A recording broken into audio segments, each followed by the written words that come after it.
Odnosi so zakon. Dober dan in lepo dobrodošli v oddaji Odnosi so zakon. Danes gostim prijatelja Boštjana Harija. Boštjan, lepo pozdravljen. Živijo, lep pozdrav tudi Živjo, tebi. lep pozdrav.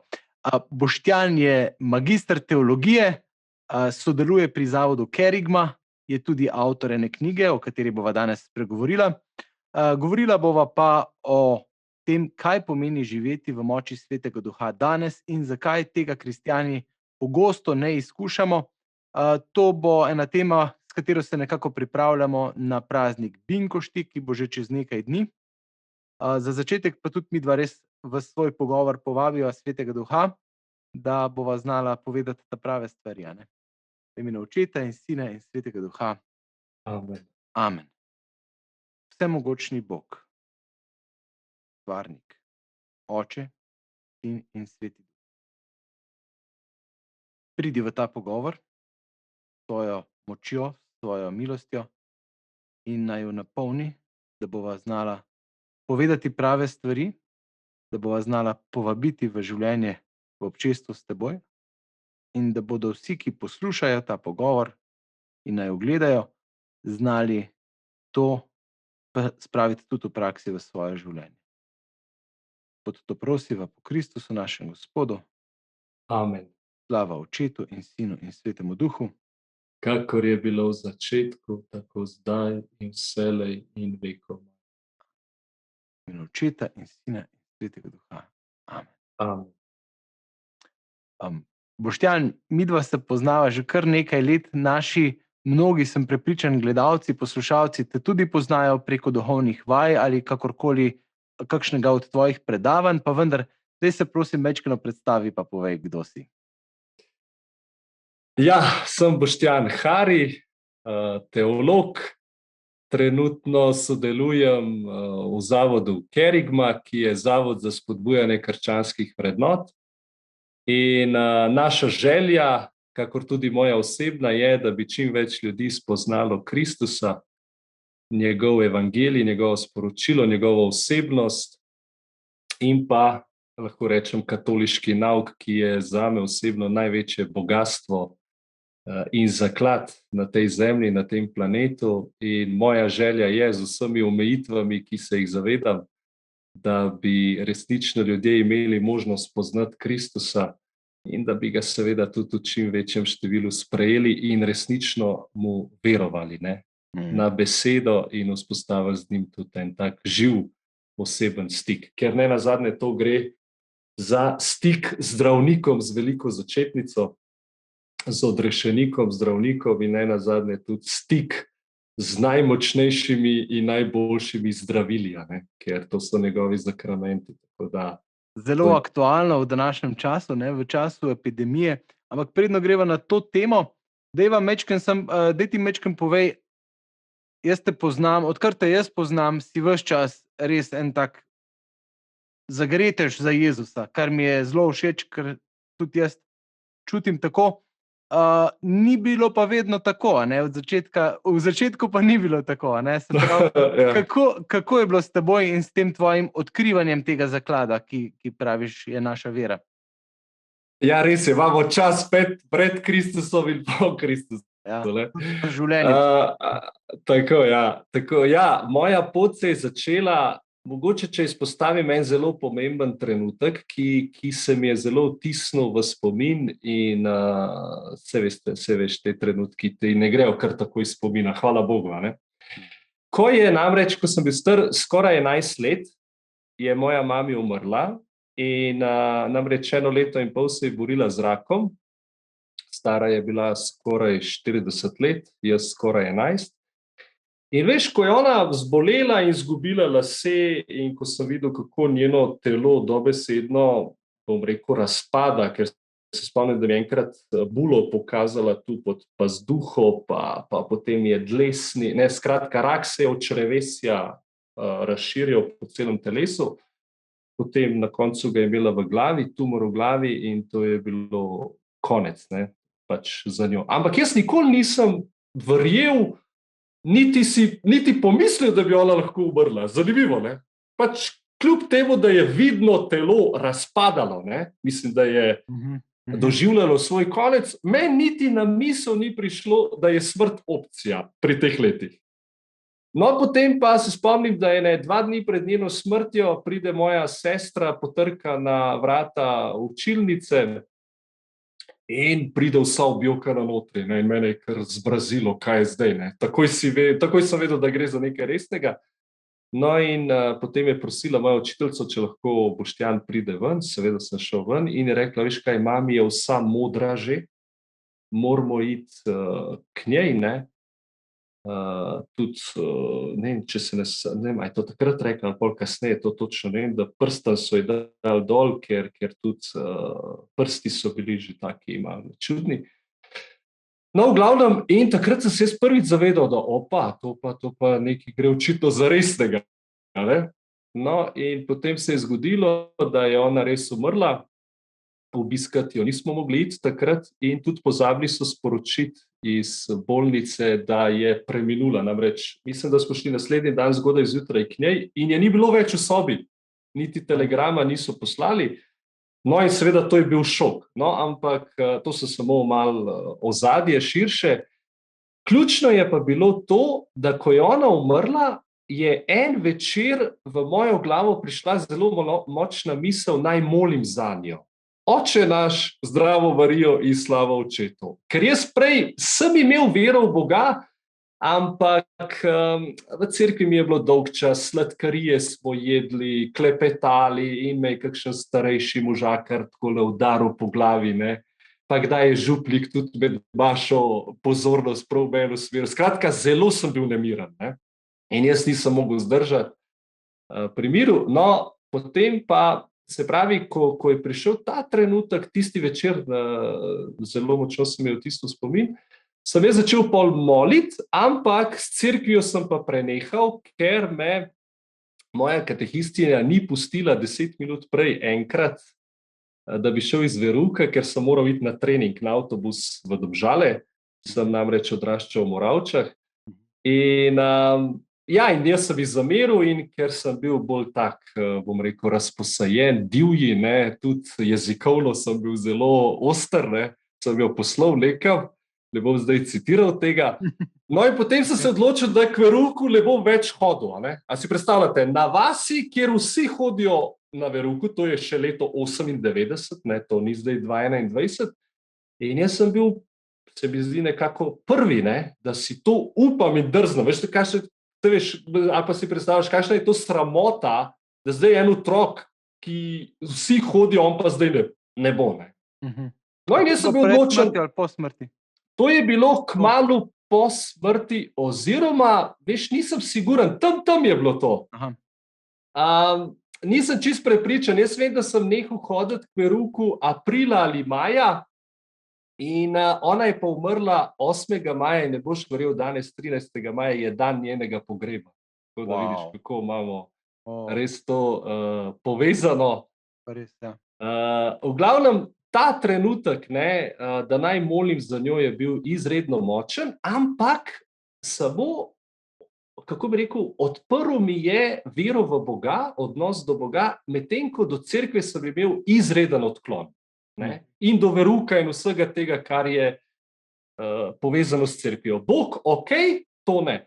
No in potem pa se je zgodilo tam pri 14, 15, je en moj prijatelj, ki je bil moj trener tudi za odbojko v osnovni šoli, mi je veliko govoril o Jezusu, in jaz sem tudi večkrat prihajal k njemu, ker v osnovni šoli sem bil v tistih letih res tudi tak zelo nemiren in so me pošiljali ven iz učilnice in pol sem šel pač k njemu. Ne.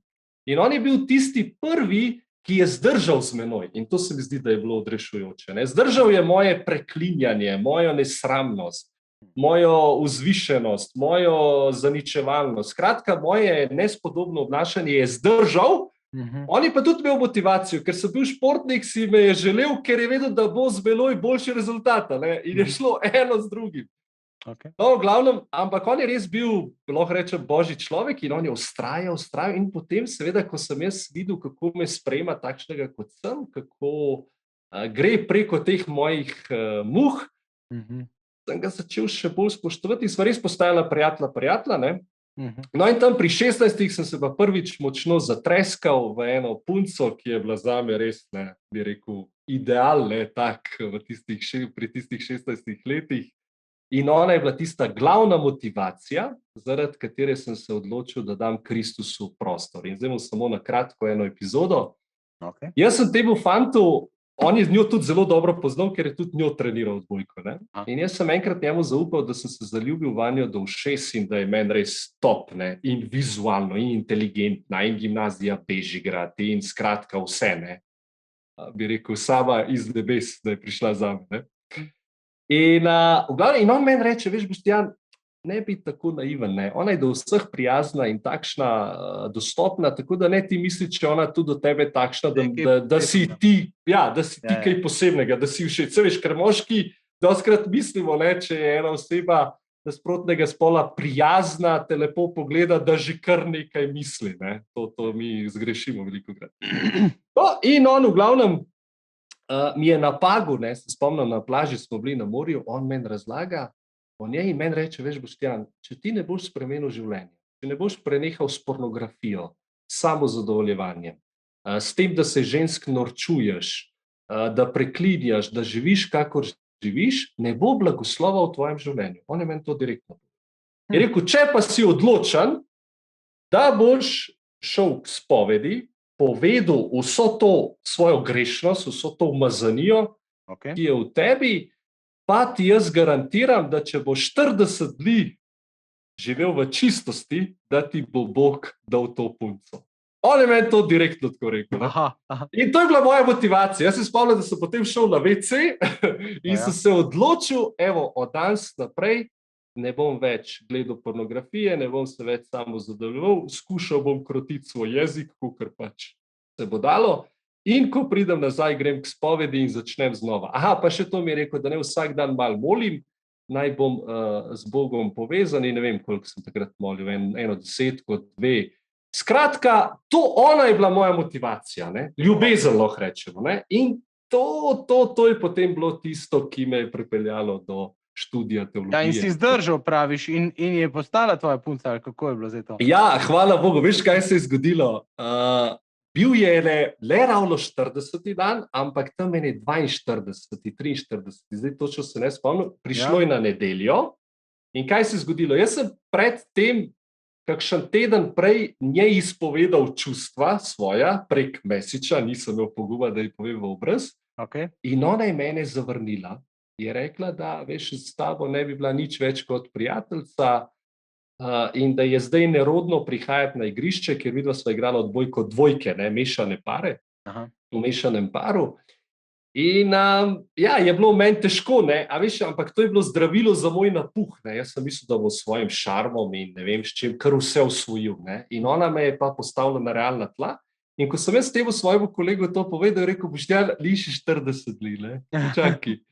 No, v glavnem, in potem pride ta 42. 43. dan, nedelja je bila, ona je tudi k maši hodila in veš, kaj se je Benjamin zgodila. Evo, to je bil pa zame trenutek, kjer sem spoznal Boga, njegovo bližino, njegovo dobroto, njegovo ljubezen in kako mi želi dobro. Namreč, pri nas v Farni cerkvi je tako, da prihajajo k obhajilju ljudje v zadnjem delu cerkve z desne strani, z leve strani in pa po sredini dve vrsti, ne. No in jaz sem šel po desni strani, ona je pa prišla iz kora po sredini in ne moreš verjeti, ne. Midva se približujeva obhajilu in ona mene gleda z neverjetnim hrepenenjem. Meni ni bilo jasno, en teden nazaj si imela tak odnos, veš tisto, ko vidiš, da si naklonjen nekomu, ne, da hrepeni, in kar govori mi nekaj tam na 5 metrov, ne, in se hihita in me gleda tako, bi rekel, pozitivno. No in jaz sem sam gledal, ne, in moje srce je začelo igrati. In ne moreš verjeti, potem med vso tisto gužvo midva oba naenkrat prideva po obhajilu. In potem to je bil zame izjemen trenutek in Bog mi je njo uporabil, da se mi, lahko rečem, razkril, razodel, se mi približal, ne, da je v bistvu izpolnil to obljubo, ki jo je prijatelj mi zagotovil. No in potem po maši, ona mene ves čas gleda. Ne? Ni se približala naši družbi, ampak hodi in gleda proti meni in se gledava. No in potem mi message napiše po maši, o ljubi, mi napiše, jaz sem samo gledal. Ne? What? Če, o ljubi, potem pa ali se kaj vidiva, ne, ta teden, da greva na pijačo, ker jaz sem pa živel med tednom v Ljubljani, ona je pa v šolo v Ljubljano hodila, ne, tako da jaz nisem bil v Moravčah med tednom. In jaz sem pa ta message šele v torek videl, ker sem pozabil v soboto zvečer telefon, ker smo imeli eno tekmo tam v glavnem in nisem dobil. In to je njo še bolj Potem veš, da si star, ne? Ker dan danes se ne bi zgodil, da bi ti telefon pozabil. Pa da bi res. Okay.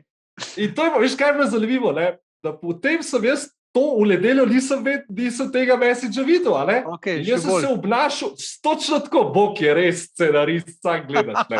In veš, kako se ona pa obnašala? Ona pride na igrišče in hoče biti skozi v moji družbi, da se pogovarjava. Ne, pa ni bilo jasno, ne? Ker nisem SMS dobil. Okay. In očitno jo je ta moja hladnost, ne? Na nek način zavrnitev jo je še bolj pritegnila. Tako kot ljudje tako delujemo. Ne? Ja, ženske pa sploh. Okay. Ja, in zanimivo, a veš, meni pa ni bilo jasno, zakaj ona je kar hotela, da jaz pač tam, da se njej posvečam, da ne igram in tako naprej, ne? In jaz sem bil tako vesel in sem pač tudi fante malo zanemarjal, sem se njej posvečal, no in šele v torek sem potem videl in sem ji odpisal. Okay. No, skratka, to je bil tisti, lahko rečem, središčni dogodek, ki me je močno pritegnil k Kristusu in od tistega trenutka jaz več nisem imel nobenega dvoma o njegovem obstoju, o njegovi navzočnosti, o njegovi dobroti in tako naprej. Dajva vzeti tole za iztočnico. Veš, kaj se mi zdi zelo velikrat, recimo, glej, najlepše stvari, ki jih je Bog ustvaril. Ljubezen. Ne? Se pravi, ljubezen mladega fanta do lepe mlade punce ali pa kakorkoli. Se pravi, ljubezen do telesa. Ne? To velikokrat pravi Christopher West v teologiji telesa, ne? So ikone, ki kažejo na to višjo, neskončno božjo ljubezen. Ne? In tebi je v bistvu Bog skozi eno tako primer, ikono pokazal, da je še nekaj več, da on obstaja. A je tako? In tako je. Na ta način v bistvu problem pa nastane in večina problemov današnjega sveta nastaja zato, ker mi vzamemo ikono kot končni cilj in tisto ikono začnemo slaviti, častiti. Tudi recimo, če govoriva o človeškem telesu ali pa če govoriva o ljubezni, ne, o spolnosti, to so najmočnejši drivi, najmočnejše stvari, ki človeštvo vlečejo in ki jih začnemo mi pol malikovati in jih začnemo častiti kot Boga, obenem pa spregledamo ta glavno zgodbo, ki se dogaja pa v ozadju.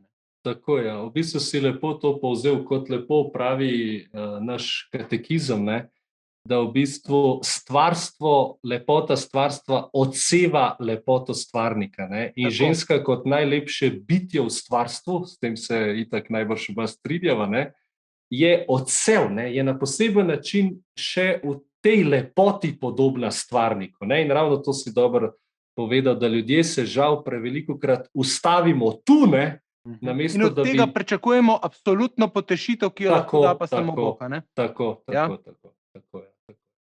Super, ker glej, malo bi močen uvod sva naredila in prek te tvoje, bi rekel, ljubezenske zgodbe in preko zgodbe o mami, ki je umrla zaradi raka, no, konkretno, ampak recimo prav te stvari, ljubezen, zdravje, telo, a ne, se mi zdi, da so tudi ene teme, s katerimi se ti veliko ukvarjaš in govoriš, kot si že na začetku začel, o Jezusu kot zdravniku, ne. Kako je s tem kultom zdravja sodobnega časa, sploh zdaj v tej epidemiji? No? Ja, kot najbrž vsi lahko opazimo, da nas v bistvu svet bombardira z raznimi nasveti, tako z medicinskega stališča, potem osebni trenerji, strokovnjaki za prehrano, za telo, za, bomo rekli, čisto biološko raven človeka, nas bombardirajo z vsemi temi, bom rekel, materialnimi stvarmi, ne? Dovolj mineralov, dovolj vitaminov, dovolj spanja, dovolj gibanja in to je vse pomembno in je okej, ne? Ampak ljudje pozabljamo, da človek ni samo telesno bitje, ne? In da je v notranjosti človeka duša in duh in da ta dva morata biti v prvi vrsti zdrava. To nam Sveto pismo jasno razkriva, če želimo, da bo tudi telo kolikor toliko zdravo, ne? Kaj hočem povedati? Da pozabljamo, da recimo ogromno psihosomatskih bolezni, ki jim sodobna medicina ni kos, niti psihiatrija, izhaja ravno zaradi tega, ker je v nas tista duhovna bolezen, duhovni strup, duhovni virus, ki mu mi v katoliški teologiji rečemo greh, ne? In to je nevidno, ne? To je nevidna sila, to je duhovna. Je pa v meni in v mene se naseli, ko dopuščam v glavi negativne misli, nečiste misli in jih gojim. Potem te misli prebujajo v meni tudi negativna čustva, ne? A veš, in je v meni potem jeza, in je bes, in je obtoževanje, in obsojanje, in sovraštvo, in tako naprej. In to se kopiči, goji v meni in je najhujši parazit, zajedalec, ne? In od tod izhajajo mnoge potem bolezni, ne samo bom rekel, v trebušnem delu, ampak gre to na kosti, vpliva na bolečine v vratu, v glavi, kjerkoli že. Skratka, pozabili smo, da je ključno za človeka, da je ozdravljena oziroma da hrepenimo po doseganju in ohranjanju notranjega zdravja, ne? In tu pa nastopi samo Bog, kajti samo on lahko mene očisti vseh teh negativnih misli, čustev, namenov, vzgibov, ki se porajajo v moji notranjosti in srcu. In tukaj se mi zdi, da premalo ljudi osveščamo o teh najhujših, nevidnih, notranjih sovražnikov, ne? A veste, sam ti dam en primer, ki ga tudi sam zelo dobro poznaš. Poglej, v Svetem pismu imamo dva primera, ki nam zelo jasno pokažeta. Recimo, Jezusu so prinesli 4 prijatelji hromega mladeniča, ne? In so ga prosili, naj ga ozdravi telesne paralize, ne? S tem namenom so ga tja. In Jezus, ko ga pogleda, greh korenini problema. A ne? On ga vidi in on vidi, kje je korenina. Tako kot vsak dober zdravnik mora ne zdraviti simptome, zunanje posledice, ampak mora iti k korenini, mora postaviti pravo diagnozo. In Jezus je videl, da je korenina njegove telesne paralize v njegovem grehu. In zdaj mi ne vemo, v čem je on vse grešil, ampak bistveno je, ko on odpusti grehe, je on potem tudi ozdravljen telesne paralize.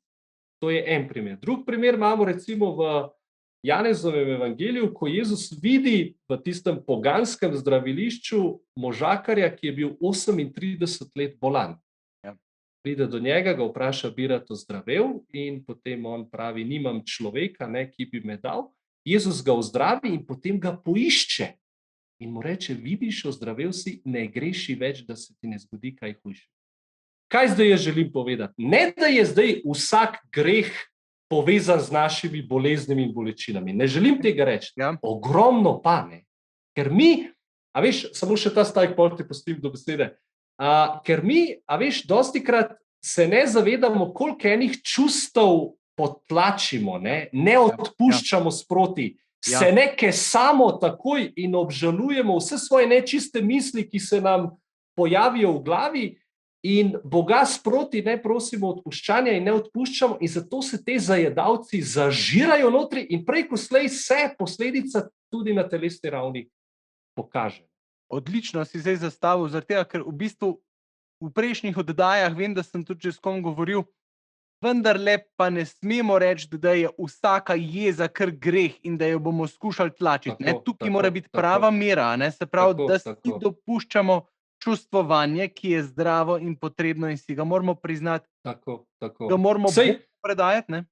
Tako, super si odprl, ja, hvala, si me spomnil še na to. Ker jeza in vsa čustva so moralno nevtralna, ne pravi strokovnjaki. Tako. In gre za to, da jeza je pozitivna, ko se nam vzbudi ob krivicah, ker ta jeza nas potem motivira, da spremenimo stvar, da preprečimo zlo, da se nadaljuje. In to je ok. Problem je pa, če jeza v nas ostaja. Tako, kdaj postane jeza problem? Tako. In v bistvu strokovnjaki tudi pravijo, te, ki se psihološko ukvarjajo s človekovo, bom rekel, zasnovo oziroma psiho, pravijo, da med jezo in sovraštvom je razlika v tem, da je jeza trajajoči proces, ki se potem prelevi v sovraštvo, medtem ko jeza sama je pa intenziven občutek oziroma intenzivno čustvo trenutno. In to je, hvala Bogu, zdravilno in tudi Jezus se je razjezil, a je bil brez greha. Tako da problem je samo v tem, ki ga jaz vidim, ne razjeziti se, itak ni noben problem, ampak potem je treba s to jezo razpucati.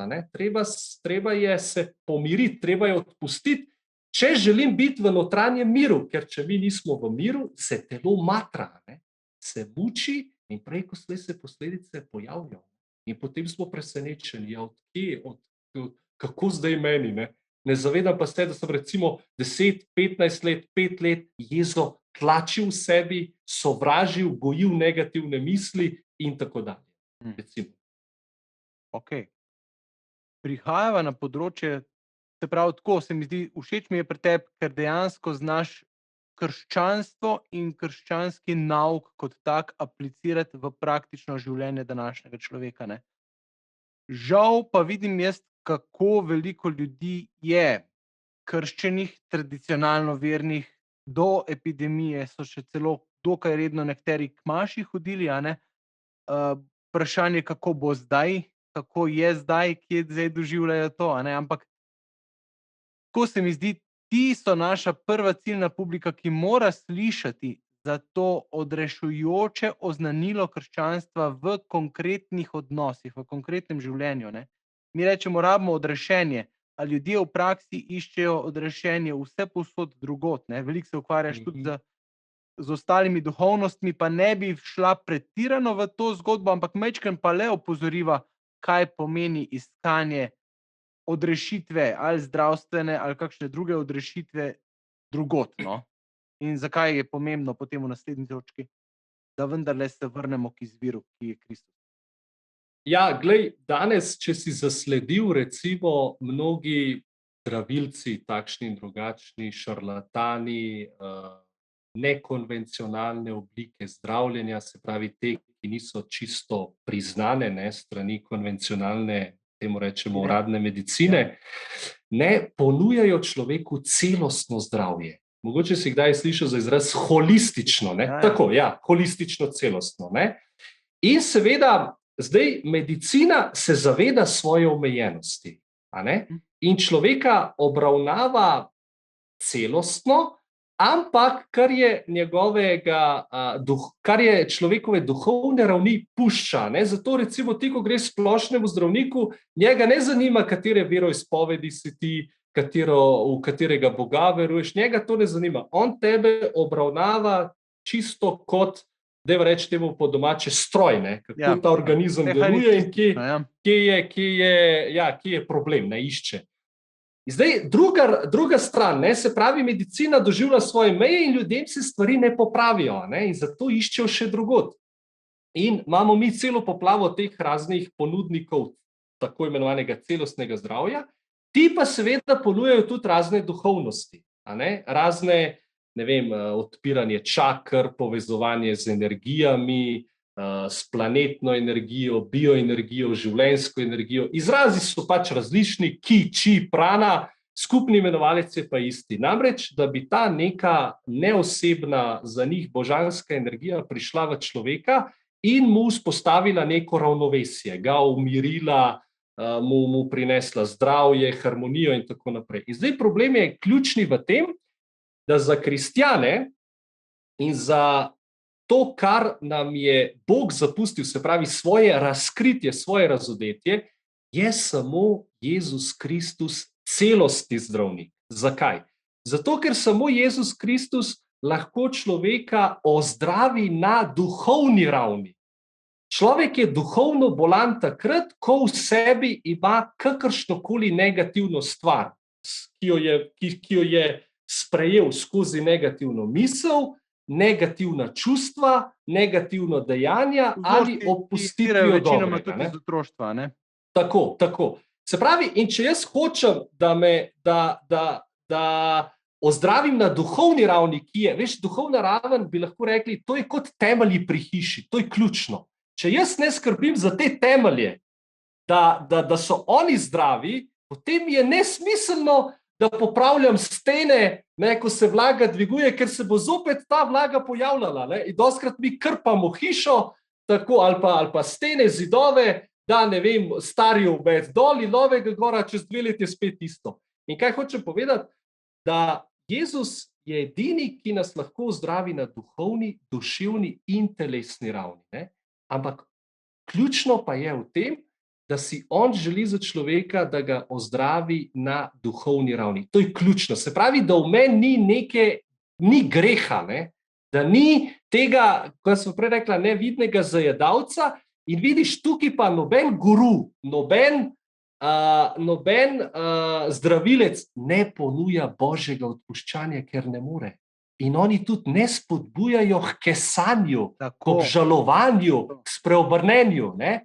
Ja. Zato ljudje veliko lažje grejo tja, ker jim ni treba spremeniti. Ja, niti treba spremeniti življenje, ker spreobrnenje je pa garanje. Jaz se moram pokesati, priznati, iti na kolena, ponižati, reči, Gospod, oprosti mi, da gojim takšne misli, da sem sovražno nastrojen, da obsojam, da obtožujem, da ne vem kaj. Ne? Tam pa ni treba nič, tam je pa treba samo, ja, gospa, 3. čakro je treba odpreti, pa jo počistiti, pa povezati z energijo in ta gospa nadaljuje življenje, kot ga je nadaljevala in ne bo efekta. Ne? To je samo nek trenutni boljši občutek, ampak zdravje oziroma počutje, mir, to pa ne pride. V bistvu je še slabše, ker pravijo, da se škoditi ne more, ne? Ampak v bistvu lahko zelo škodi, prav na duhovni ravni. Ne? Tako, ja, tako. Super si tudi to izpostavil. Ker ja, mi se ne zavedamo, ne, da vse te ponudbe, ki ne priznavajo stvarnika za Boga, ki ne verujejo v tega pravega, razodetega Boga, iščejo to duhovno moč, to duhovno silo, ki jo imenujejo pač kakor kdo, ki prana, bioenergija, ne, oni ne priznavajo pravega Boga in v bistvu to silo, to energijo, to duhovno silo malikujejo. Ne? In v bistvu za temi duhovnimi silami pa stojijo padli angeli, ker njihova želja je, da človeka zameglijo, zaslepijo, zavajajo, zapeljujo, da ne bi častil in se obračal k stvarniku, ampak k stvarstvu. Ne? In zaradi tega pa potem tudi pride, da ko se posameznik odpira tem duhovnim silam, da celo lahko pride do zvezanosti z njimi in končno lahko tudi celo do posedenosti. Ne? In zato so potrebni potem tudi molitve za osvoboditev tega vpliva zla in to so potem še pač dodatni problemi. Okay. V bistvu so zelo dobro ugotovila, zakaj je tudi nekemu tradicionalnemu ali pa takemu kristjanu, ki pa ni polno poučen o bogastvu svoje vere, lažje iti tja, kjer se ni treba pokesati, ni treba spokoriti. Ampak dejstvo pa je, da je naš klic, tako kot si na začetku rekel, se pravi krščanska, katoliška vera je največje bogastvo tega sveta. Zakaj? Pejva noter v bistvo. Kaj je temelj oznanila krščanskega, katoliškega, na kak način, zdaj si majčkeno že nakazal, se razlikuje od vseh ostalih. Glej, ti deluješ pri zavodu Kerigma, ne? Kerigma pomeni, boš ti razložil, temeljno oznanilo o Jezusu Kristusu. Ta človek, ta oseba Jezusa iz Nazareta je ključna za človeško zgodovino.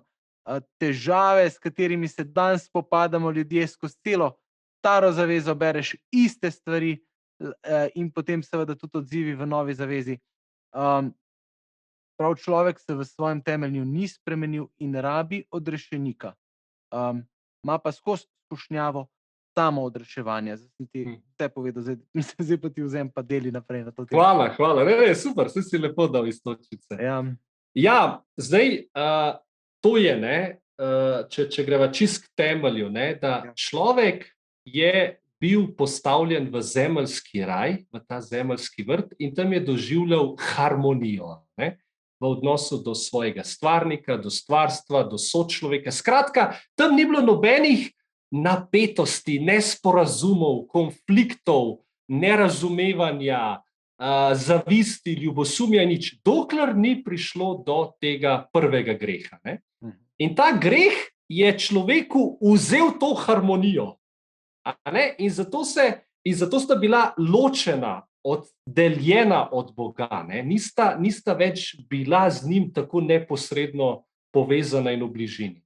Ampak seveda Bog človeka ni zapustil, ga je pa človek moral po božji pravičnosti zapustiti in je izgubil to harmonijo. Zato je bil že vnaprej opozorjen, če bosta jedla, bosta umrla. In umreti pomeni, bosta zgubila to polno življenje, to harmonijo.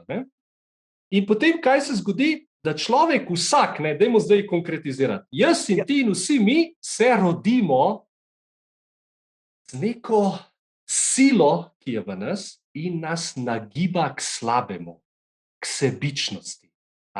Mi to že pri malih otrocih vidimo, da če prineseš samo enemu najprej sladoled, se že drugi takoj oglaša, zakaj pa meni ne, zakaj pa ono, Kratka, ta sila, ki nas v določenih situacijah nagiba k slabemu, to rečemo temu poželenju, nagiba k slabemu, k zlu, nas uničuje od znotraj, ker smo stalno v boju in ker nimamo moči, sami od sebe, da bi se uprli, pač grešimo. In s tem, ko grešimo, si nalagamo še več teh, dajva reči temu, sil zla, ki me potem imajo v oblasti. In temu rečeva, recimo, samo še to sem hotel, da postajamo ljudje zasvojeni, navezani, odvisni, zvezani, nesvobodni.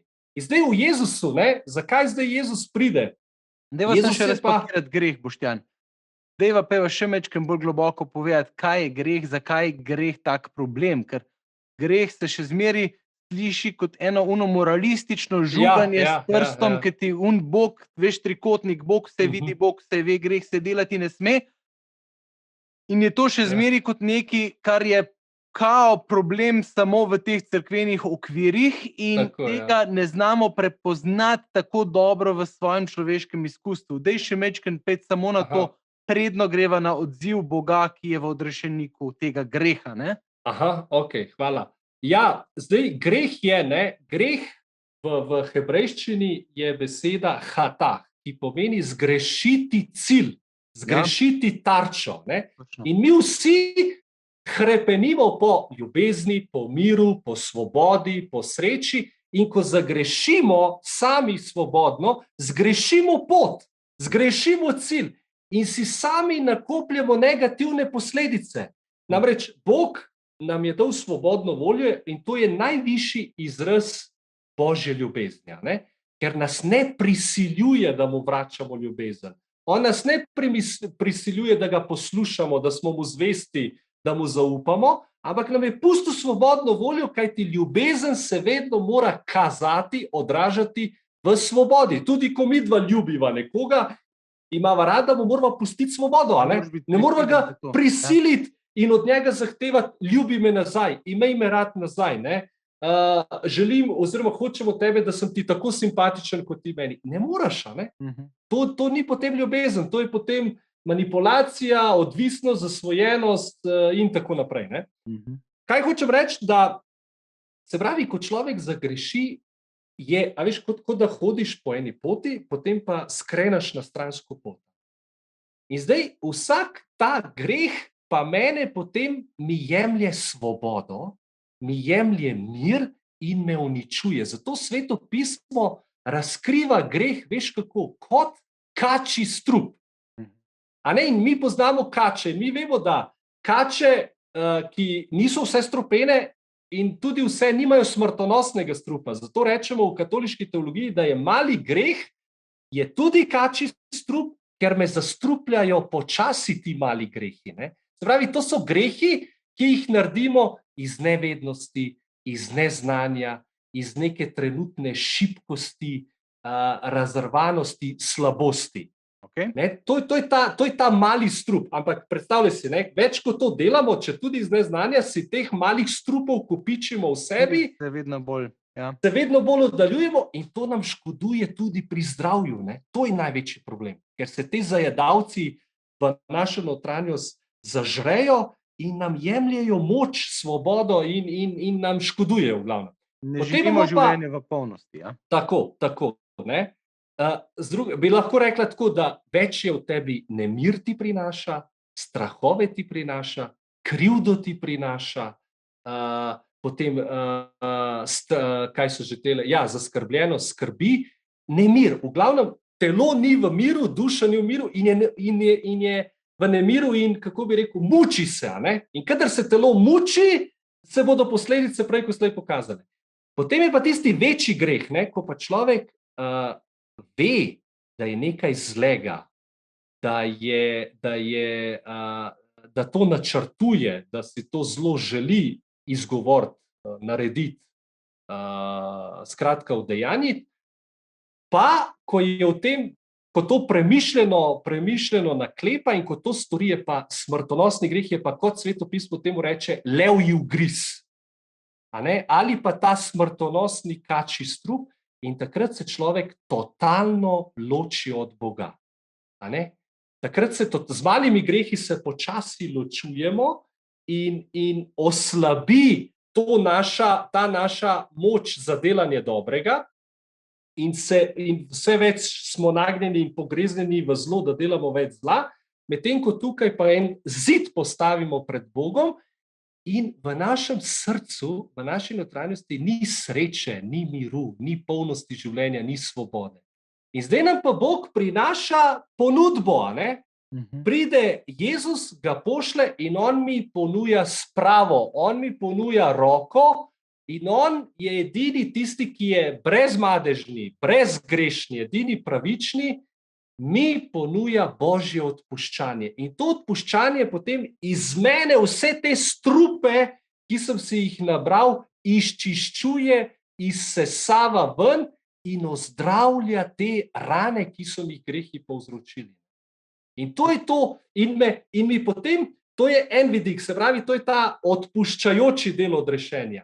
Potem drugi del je pa še, ki mi ga Bog po Jezusu daje, ne samo, da mi odpušča in me da očiščuje, osvobaja od teh strupov, katerim sem se jim odprl, svojimi grehi, ampak da mi daje tudi Svetega Duha, ki je pa ta moč, da se jaz lahko zdaj počasi vse bolj borim proti tem slabim nagnjenjem.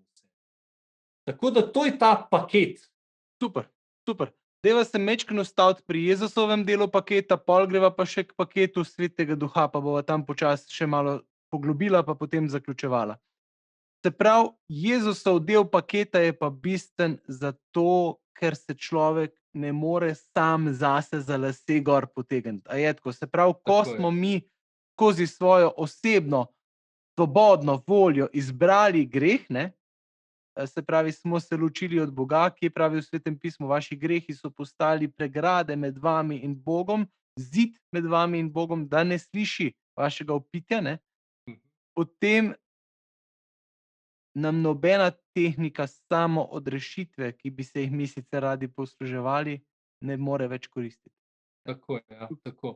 Sej, ravno v tejle knjigi, ki sem jo napisal, Božja ljubezen odpušča in ozdravlja, v bistvu je moja želja, veš kaj, ne? Moja želja ključna pri tej knjigi je, da bi ljudje najprej spoznali sploh, kaj je greh. Ker danes ni samoumevno, da ljudje vedo, kaj je zlo, kaj ni zlo. Čokoladica, sladki greh je, veš, samo še. Tako, ja, to. Ali pa mene tudi zelo moti, kako zlorabljamo ta glagol grešiti, pregrešiti. Ja, se ne bom pregrešil, če bom eno čokoladico več pojedel, kot bi se. Skratka, to nima veze z bistvom greha. V glavnem, kot si lepo povedal, gre za to, da jaz sam sebe ne morem očistiti. Sam sebi tega nemira, ki mi ga je greh povzročil, ki mi jemlje svobodo, ne morem si sam tega nazaj vrniti, to prvotno stanje brez greha. Ne morem. To je podobno, kot si predstavljaš ti, ki imaš svoje punce, ne, in da recimo, ali pa nasplošno, oče, ko ti pride 3-letni otrok, ves umazan v blatu, ali je ta otrok zmožen in sposoben sam sebe ga umiti? Ne more, ne? Je pač umazan in hodi in nekako mogoče skuša praskati, ampak ne gre.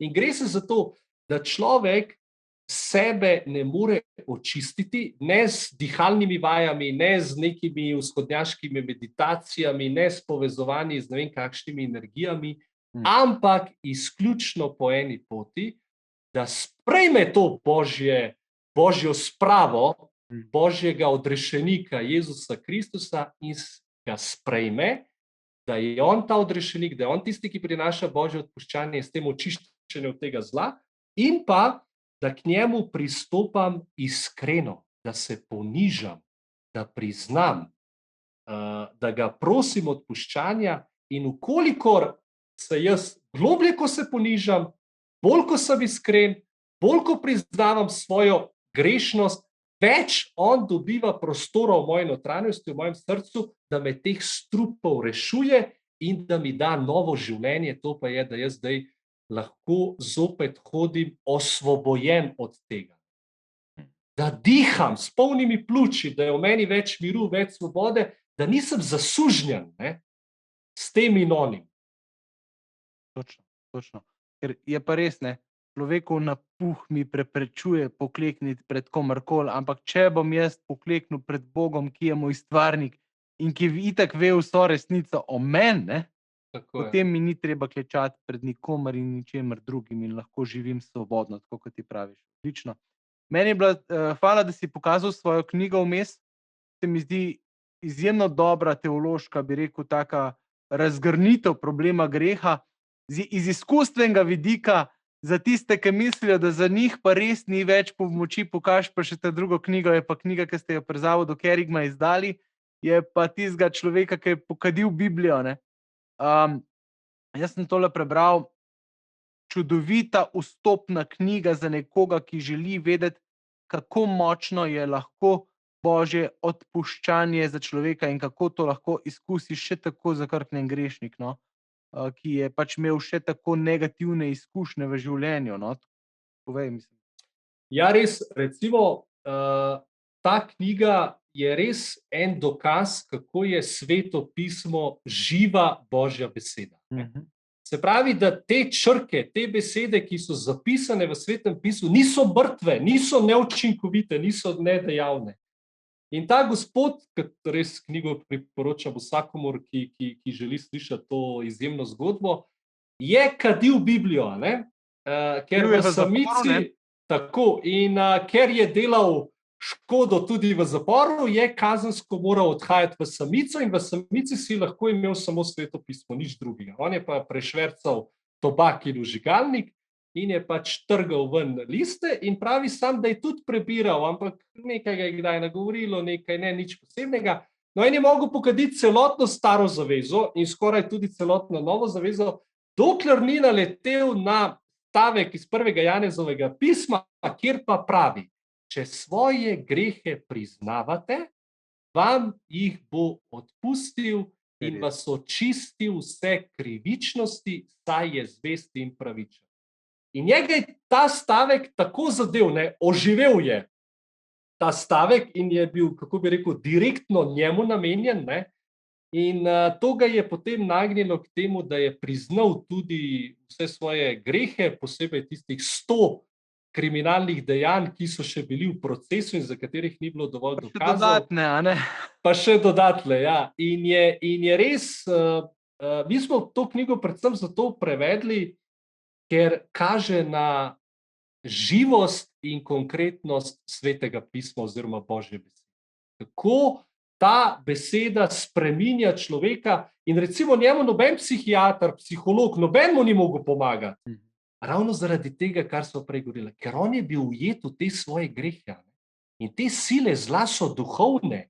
In mi ne moramo to s psihološkimi ali z medicinskimi, z nekimi zdravili človeka osvoboditi in rešiti tega. Ne moreš, ti si se odprl zlu, delaš zlo, misli zlo, čutiš, gojiš zla čustva in to se v tebi naseljuje globlje in globlje in postaješ ujet. In on je tipičen primer, ko bo Jezus odpustil, da ga je razklenil, razvezal teh vezi, da je potem lahko Gospod počasi se globlje in globlje izkopaval iz tega zla, v katerega se je pogreznil totalno.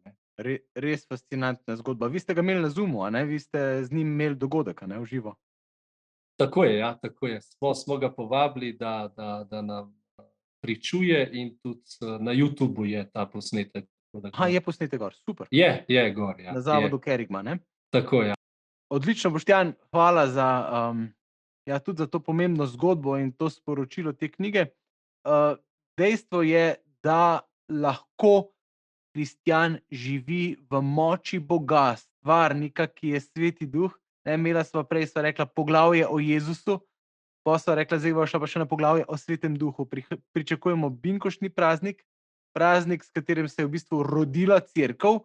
Brez Svetega Duha je vse skupaj eno samo fake naprezanje, pa eno matranje.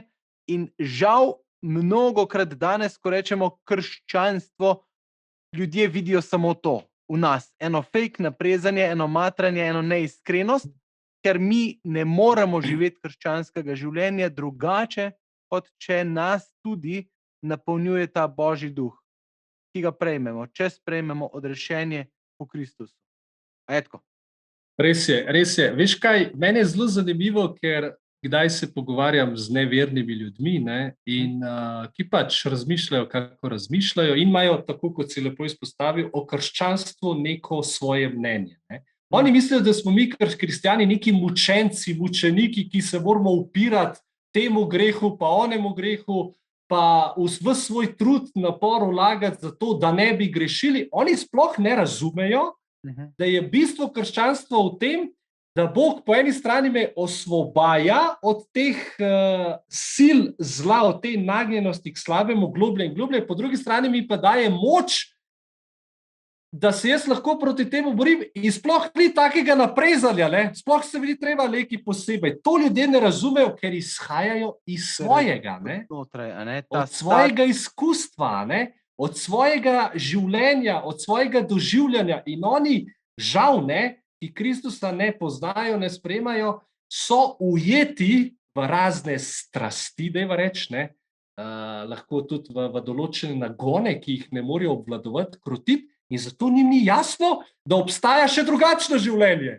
kjer so nagoni lahko obvladljivi, kjer strasti niso več tako razdivjane, če hočeš. In oni tega ne razumejo. In ravno to, Sveti Duh je ravno ta, ki, vkolikor smo z njim zavestno povezano, mi si moramo tega želeti, mi moramo hrepeneti, mi moramo narediti svoj del. Prostora, Tako. Še zmer spoštuje mojo osebno voljo. Tako. In recimo, tako pri zakramentih, kot pri molitvi, kot pri Svetem pismu, jaz moram svoj delček dati, sodelovati. In recimo, katekizem nas lepo uči, da sadovi zakramentov so odvisni od prejemnikove razpoložljivosti. Se pravi, če v mojem srcu ni vere, da Bog deluje po zakramentih, če v mojem srcu ni vere, da Bog po zakramentih želi vstopiti v moje življenje, da prek zakramentov mi daje moč, me ozdravlja, me tolaži, mi daje mir, me osvobaja od zla in tako naprej. Če v meni ni vere, ta milost ne bo v polnosti delovala, bo ovirana, bo motena oziroma bojo prepreke. Dajva reči preprosto, samo kapljice bodo tekle Božje milosti namesto reka. In to se mi zdi, da premalo ljudi spodbujamo, da se je treba na vsak zakrament pripraviti, če želimo, da v polnosti Božja milost deluje. In zdaj, samo kot primer, recimo pri birmi, ki so zdaj pred binkoštnim praznikom, mi bi morali delati na tem, da bi čim bolj posnemali to, kar se je zgodilo v tem prostoru, v tej sobi, kamor je Sveti Kjer so Duh. molili, a ne, za Marijo. Tako, molili z Marijo in veš, kaj še piše konec Lukovega evangelija, da so učenci slavili Boga, so bili v templju in z istim načinom bi se mi morali pripravljati na ta sakrament. Se pravi, birmance vzgajati, da se Bogu zahvaljujejo za vse dobro, kar ga doživljajo v življenju, da izpovedujejo vero, da rečejo, Gospod Jezus, jaz verujem vate, jaz si te želim, pridi v moje srce, izli vame svojega svetega duha, svoje darove in jaz hrepenim, jaz si želim izkusiti tvojo bližino, tvojo ljubezen. A veš, to sodelovanje, premalo damo priprave na to, da bi posamezniki, ki se pripravljajo na nek sakrament, da bi doživeli izkustvo, ne samo da bi se naučili. Točno tako, ne. Ja. A veš, in potem se je zgodilo, ne, na binkoštni praznik, da jih je Sveti Duh presenetil in jih je užgal in napolnil in so postali drugi ljudje. Ja. In kaj se danes dogaja? Kot oba vidiva pri nas, teologih, oznanjevalcih v prvi vrsti, ni tega poguma. A ne? Ogromno teologov, oznanjevalcev ne upa povedati resnice ljudem. Ne govori, ker ni tega poguma, ni te vere. A ne, da resnica osvobaja in resnica prinaša rešitev. Ne, in smo taki mlačni in politično korektni in olepšujemo in nismo konkretni. In ker nismo konkretni, Jezus po naših besedah ne deluje. Ker on deluje samo po svojih besedah, ne po naših nekih idejah in izmišljotinah. No in enako bi rad izpostavil tudi glede molitve. Lej, spet, ljudje se jih premalo učimo in pa tudi sami se poglabljajo v veri. Katekizem nas lepo uči, da kristjan, ki redno ne premišljuje Kristusovih skrivnosti, se pravi Jezusovega evangelija, premišljevati ga je treba, je podoben prvim 3 tlom iz prilike vsejav. A vidiš, in to nam manjka. Zato mi tudi v našem zavodu pač ponujamo tečaj spoznavanja Boga in tam eden izmed korakov je prav učenje, premišljevanje molitve.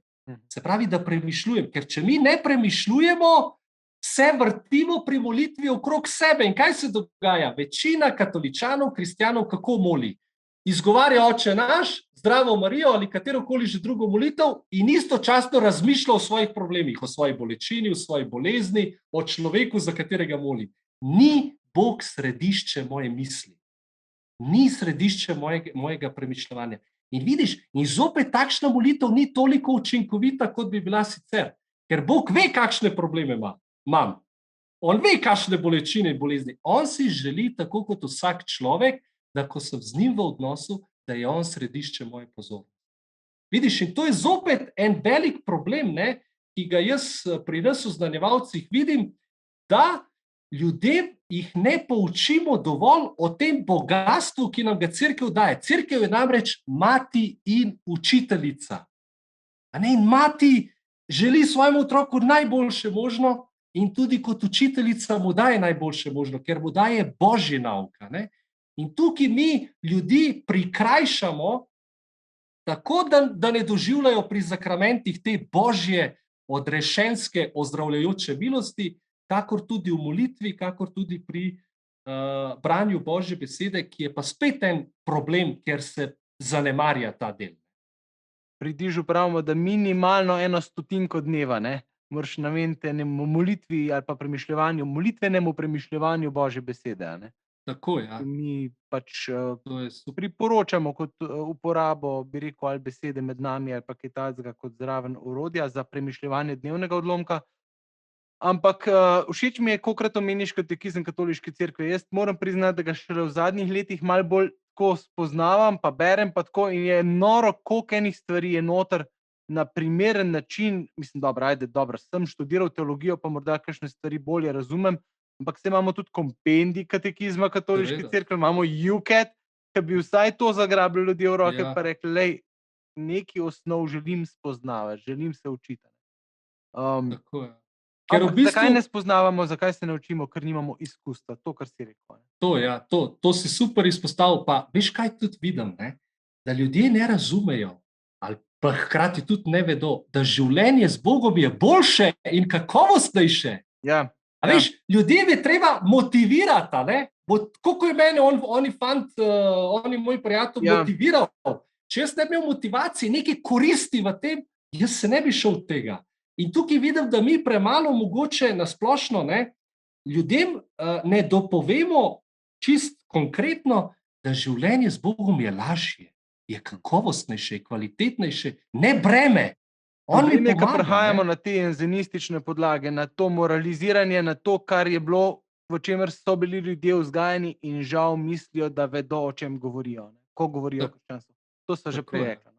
Ampak Ja, dejstvo je, da je tukaj velik problem. Ne. Je ta druga nova evangelizacija težja od prve skoraj, ne, ker imamo hkrati izjemno bogastvo teologije, imamo pa tudi bogastvo zlorab pa slabih praks, ki so bile skozi stoletja in ki so se zažrle v nas in ki nas ustvarjajo eno distanco do Boga in do Božjega, ne.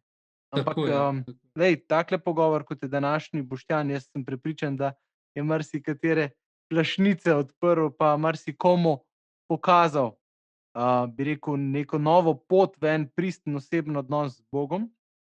Ja, Bog daj, tudi jaz si želim to. Tako, jaz mislim, da si lahko rečeva, da bova še kdaj skupaj, da se bova še kdaj pogovarjala na te teme, morda Z še veseljem. majčkeno bolj konkretno v samih odnosih, kako to živeti, kako to odražati, da se, a veš, da pridemo do te pristne zrelosti v Kristusu, ki je šele podlaga za gradnjo dobrih odnosov, ne, tako nekako Tako je, mislim na to, ne. tako je. Tako Okej, da ja, z veseljem, veš, da. Tudi tebi se zahvaljujem za povabilo in za taka konkretna vprašanja oziroma tematiko, tako da je res, sem Bogu hvaležen za to priložnost. ja, tudi jaz, hvala Bogu.